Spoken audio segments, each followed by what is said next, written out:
사랑하는 성도 여러분, 어떤 중국인과 미국 청년이 대화하는 중에 중국인이 이렇게 물었습니다.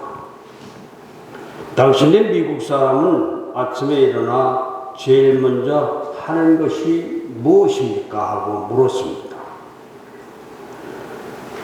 이때 미국 청년이 대답하기를 우리는 수염을 깎고 세수를 합니다.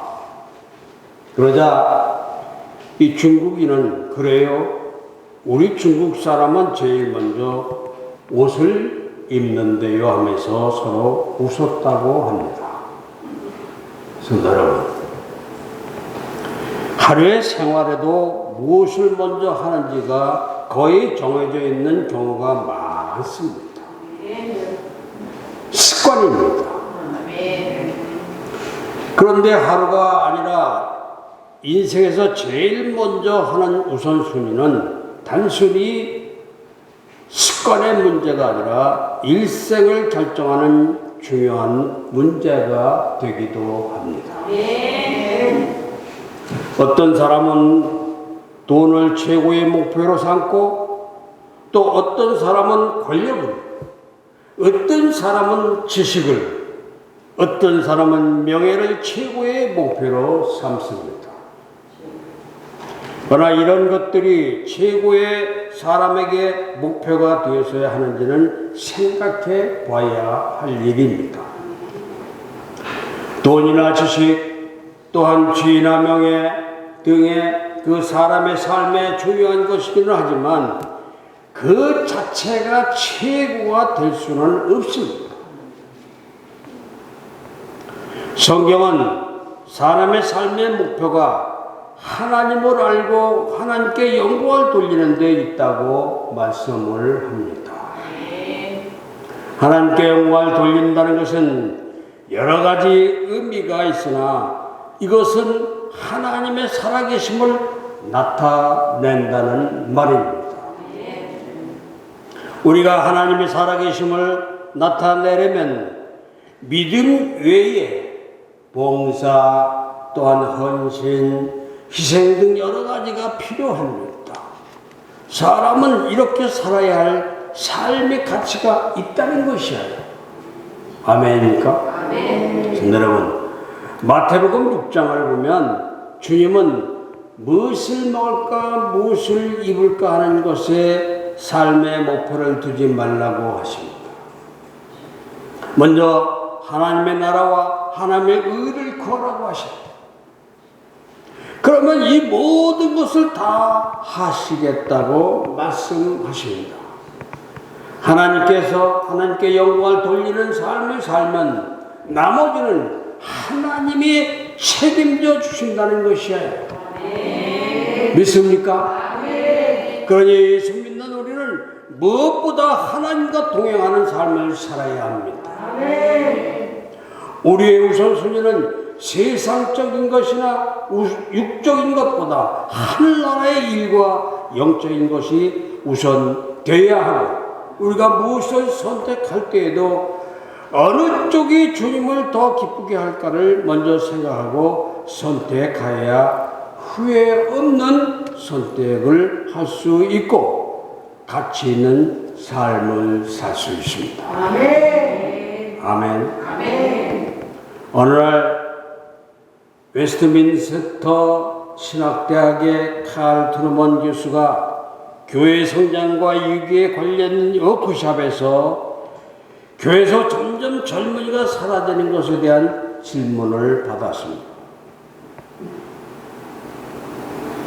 질문자는 그 이유를 세상의 유혹과 교회와 사회의 괴리 등에 두고 이 문제를 어떻게 해결해야 하는지도 물었습니다.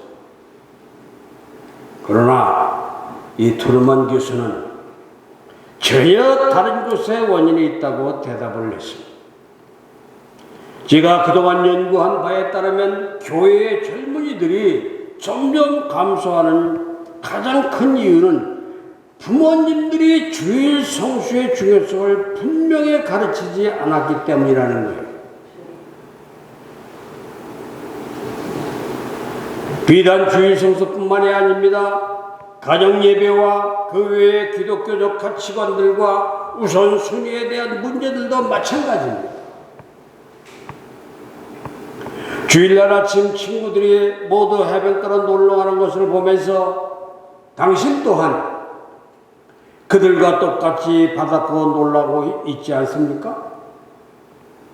자녀들에게 이럴 땐 주일 성수를 하지 않아도 되라는 느낌을 알게 모르게 전달한 적은 없습니까? 단순히 주일을 지키라는 말 같지만 이 말은 믿음을 가진 성도들이 신앙의 본을 보여 물질과 시간의 우선순위를 하나님께 두어야 하는데 그런 본을 보이지 않으므로 그 영향을 받아 자녀들이 믿음에서 떠난다는 말입니다. 그러니 성도는 신앙에 대한 이 진지한 고민이 있어야 합니다. 먼저 믿음을 가진 사람으로 말씀을 너무 쉽게 여기고 있지 않나 반성해 보아야 합니다. 그런 의미에서 오늘 본문에 나오는 이 아나니아는 우리의 신앙에 도전을 주는 사람입니다. 성도 여러분, 오늘 본문에 등장하는 아나니아라는 사람에 대한 정보는 많지 않습니다. 성경에. 다만 오늘 본문 10절에서 말하는 것처럼 아나니아는 다메섹에 사는 그리스도인이었습니다. 그런데 어느 날 아나니아에게 두려운 소식이 들려옵니다. 사울이라는 사람이 다메섹에 있는 그리스도인을 잡아가려고 온다는 거예요.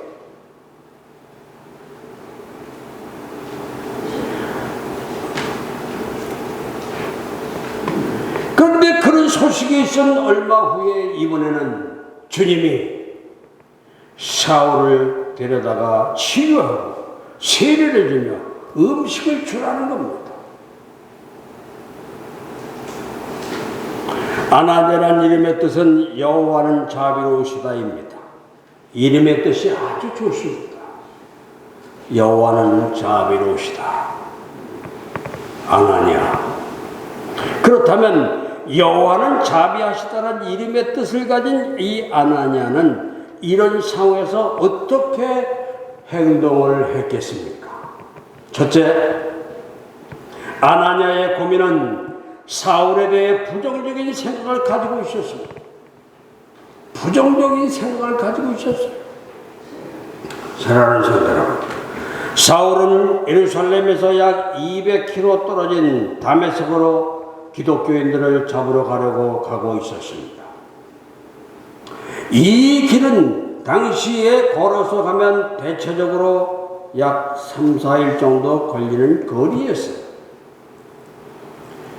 그러면 사울은 왜 이렇게 기독교인들을 핍박한 것입니까? 사울은 바리새인이었어요. 바리새인파에서는 구약의 율법과 전통을 엄격하게 지켰습니다. 그런데 예수가 메시아, 즉 구원자라고 말하는 기독교인들은 사울의 입장에서 보면 아주 잘못된 가르침이었어요. 잘못된 가르침이었다. 1세기 아니 그 전부터 유대인들은 메시아가 영광스러운 왕으로 와서 로마인의 지배로부터 해방시켜 다윗의 왕국을 회복시킬 것을 믿었습니다. 그런데 사내들인 공회에서 신성모독 혐의로 사형 판결을 받고 십자가에 죽은 사람이 메시아라는 주장은 너무나 불쾌한 주장이었습니다. 구약을 보면 나무에 달린 사람은 하나님께 저주를 받은 것이라고 말합니다. 그러니 사울뿐 아니라 당시 대다수의 바리새인들은 나무에 달려 저주 아래 죽은 그 예수를 도저히 메시아라고 생각할 수가 없었어요. 이 메시아에게는 하나님의 영광이 있어야 하는데 그들이 볼 때 예수에게는 그런 것이 없었습니다. 더구나 예수는 자기 자신이 하나님이라고 말합니다. 그러니 예수가 메시아라고 주장하는 것은 신성을 모독하는 일이었으며, 그처럼 터무니없는 주장을 하는 기독교인들은 신성을 모독하는 자로서 처벌을 받아야 마땅하다는 거예요. 그래서 유대교에 열심히 했던 사울은 그런 잘못된 생각을 없애기 위해서라면 스데반을 죽이고, 스데반을 돌로 쳐 죽이고, 기독교인들을 오고 가두는 일도 의로운 일이라고 생각을 했던 겁니다. 그래서 누구보다도 그 일에 열심히 했어요. 여러분, 당시 로마 제국은 많은 점령지를 쉽고 효과적으로 통치하기 위해 점령지의 상황에 맞게 그곳에 지방자치정부를 허용하였는데, 이런 로마의 정책에 의해 유대에 만들어진 것이 바로 사내들인 공회였습니다.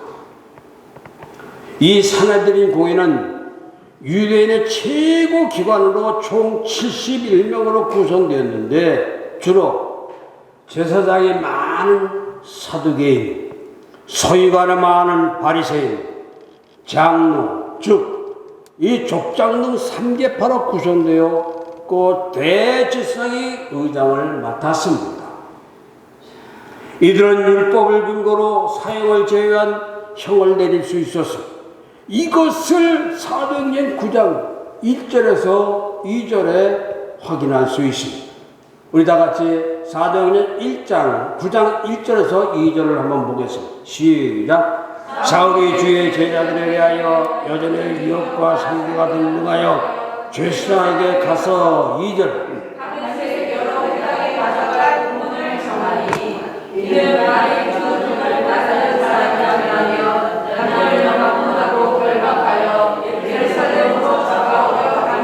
아멘. 근데 문제가 생겼어요. 사울은 죽었다는 그 예수를 만났어. 메시아를 만난 것이야. 다메섹으로 가는 길에 사울은 이런 일을 당했는데, 그 다메섹 성 안에는 아나니아라는 사람이 있었습니다. 이 본문 10절은 아나니아를 제자라고 칭합니다. 우리식으로 말하면 예수 믿는 사람이에요. 사도행전에서는 예수님의 제자를 사도라는, 또는 예수 믿는 사람은 제자라고 칭했습니다. 이런 아나니아에게 어느 날 하나님이 사울을 찾아가 안수하여 눈을 뜨게 하라고 합니다. 사울이 그리스도의 영광의 빛을 본 후에 시력을 상실했기 때문에 이 말씀을 들은 아나니아는 고민합니다. 이 아나니아는 사울이 예루살렘을 위시한 여러 곳에서 많은 기독교인들을 핍박했고, 지금 다메섹으로 온 이유도 예수 믿는 사람들을 잡아 핍박하기 위함이었음을 알고 있었습니다. 그런데 그 사람을 찾아가 기도하여 병을 고치라니, 이것만큼 황당한 말씀이 어디 있습니까? 그러니 고민할 수밖에 없습니다. 아나니아의 고민이 크습니다. 성도 여러분, 우리가 신앙생활을 하다 보면 내 이성으로, 내 생각으로는 전혀 이해가 안 되는 말씀을 들을 때가 있습니다. 성경도 보면 가뭄이 극심할 때에 하나님의 엘리야를 사르밧 과부에게 가라고 하십니다. 엘리야가 가보니 한심합니다. 사르밧 과부는 아주 가난한 과부입니다. 밀가루가 겨우 한 움큼 있어 그것으로 빵 만들어 먹고 아들과 함께 죽으려고 생각한 사람이에요. 이어연 부자에게로 보내시니 그럴 수가 있습니까? 이런 유사한 말씀이 내게도 임합니다. 시간도 없는데 전도하라고 합니다. 쓸 돈도 없는데 헌금하라고 합니다. 성경 읽으라고 합니다. 예배 드리라고 합니다. 이것뿐입니까? 기도하다 보면, 찬송하다 보면, 말씀 듣다 보면 감동을 주셔서 할 일들을 많이 생각나게 합니다. 해야겠다는 생각을 들게 하십니다. 시간 많고 돈 많고 능력 있는 그런 사람에게 그러시지 왜 나에게 그러실까? 그래 본 적 있죠? 여기에 우리 고민이십니다. 두 번째로 아나니아는 주님의 말씀을 듣고 사울을 치유하며 세례를 주고 대접을 하십니다. 사랑하는 성도 여러분, 아나니아가 하나님의 명령을 받고 주저하고 고민하자 하나님은 이렇게 말씀하십니다. 오늘 본문 15절 16절 우리 다 같이 한번 읽어보겠습니다. 시작. 주께서 이르시되 가라, 이 사람은 내 이름을 이방인과 의인과 이스라엘 자손들에게 전하기 위하여 택한 나의 그릇이라. 16절.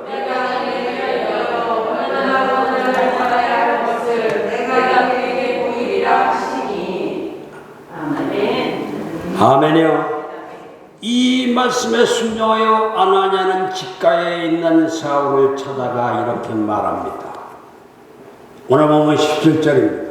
다 같이 시작. 아나니아가 떠나 그 집에 들어가서 그에게 안수하여 이르되 형제 사울아, 주 내가 오는 길에 나타나셨던 예수께서 나를 보내어 너로 다시 보게 하시고 성령으로 충만하게 하시니. 아멘이요. 그 역시 사울의 눈에서 비늘 같은 것이 벗겨져 다시 보게 되었습니다. 그래서 사울은 일어나 세례를 받고 음식을 먹고 강건하여져서 다메섹에 있는 제자들과 함께 며칠을 함께 있다가 즉시 각 회당에 다니며 예수가 하나님의 아들이심을 전파합니다. 하나님은 사울을 나의 택한 것이라고 말씀을 하셔요. 나의 택한 그릇. 그 말씀에 따라 가서 기도했더니 눈이 고침을 받습니다. 보지 못하고 먹지 못하고 마시지 못하는 사울이 보고 먹고 마십니다. 그리고 즉시 나가서 예수가 메시아라고 전합니다.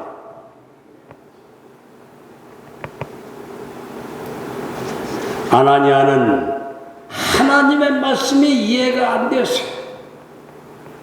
하나님이 나에게 왜 이러시는 거야 하는 마음이었습니다. 그런데 그런 고민은 뒤로 하고 순종하여 갔더니 놀라운 일이 벌어졌습니다. 후에 복음을 전하는 엄청난 사도 바울을 치유한 것이에요. 아멘이요. 여러분이 전도해서 열매를 맺으면 이런 엄청난 사역자, 성도들이 나타나는 거예요. 나 혼자 끙끙 앓지 말고 전도하라는 겁니다. 아멘. 교회가 부흥되는 교회는 전도를 해서 그 정말 많은 그 사역자들이 많이 배출돼서 교회가 부흥되는 거예요. 그래서 전도하라는 거예요. 성도 여러분, 그렇습니다. 주님의 말씀에는 우리가 이해가 안 되는 것들이 너무나 많습니다. 근데 내가 이해가 안 되어도 순종하니 놀라운 일들이 일어나요. 다시 사르밧 과부의 사건을 봅니다.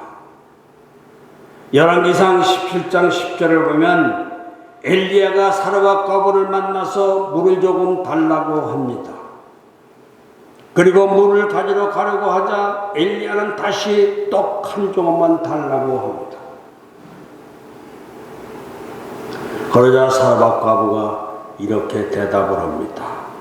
열왕기상 17장 12절입니다. 우리 다 같이 읽어볼까요? 그가 이르되 당신의 하나님 여호와께서 살아계심을 듣고 맹세하니 나는 떡이 없고 다만 통에 가루 한 그와 병에 기름 조금뿐이라. 내가 나무까지 둘을 주어다가 나와 내 아들을 위하여 음식을 만들어 먹고 그 후에는 죽으리라고 말합니다.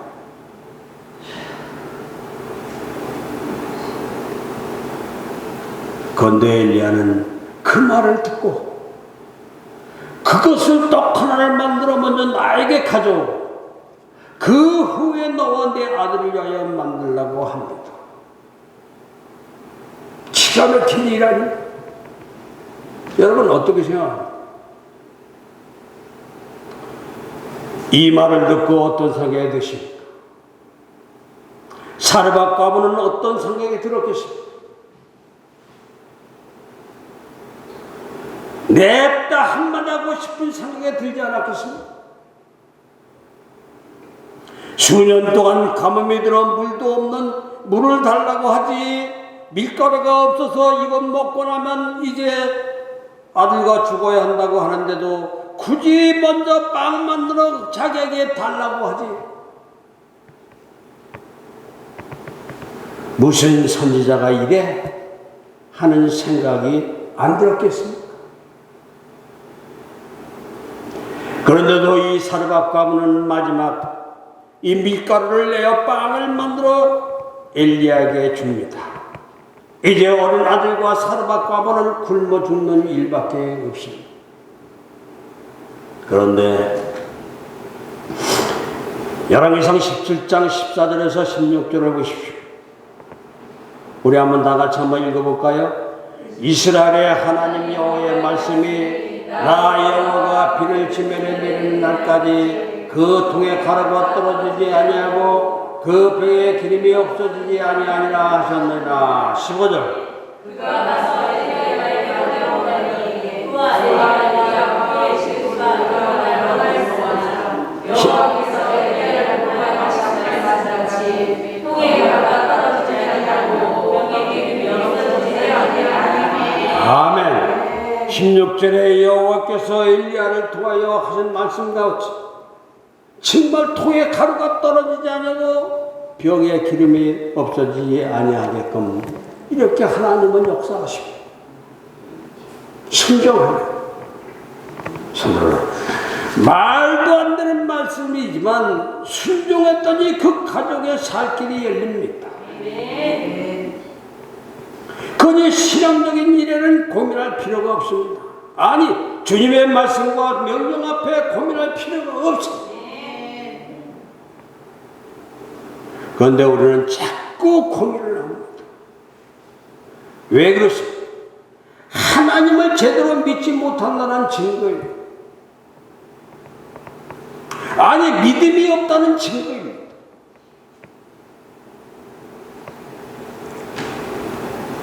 믿음의 사람들의 특징은 하나님 명령 앞에 고민이 없이 아브라함을 보십시오. 그래서 가나안으로 가라니까 갑니다. 이삭을 바치라니까 바칩니다. 아들을 100세 얻은 아들을 하나님께 바치라니까 바쳐요. 그래서 하나님의 아브라함을 손해보게 하셨습니다. 이런 믿음을 본받으라는 거예요. 아멘. 아멘이요. 아멘. 하나님의 아나니 아들 또한 사르밧 과부를 그리고 말씀에 순종하는 우리를 손해보게 하시겠습니까?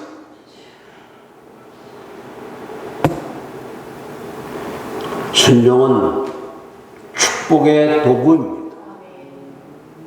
순종은 미래에 있는 복을 나에게로 끌어오는 도구입니다. 그러니 고민하지 말고 아니 여러가지 이유 대지 말고 순종하며 신앙생활 하시기를 바랍니다. 아멘. 예컨을 발명한 사람 아는 사람 우리 이혜원 집사 에어컨 발명한 사람이 누구예요? 네? 캐리어. 아 맞아.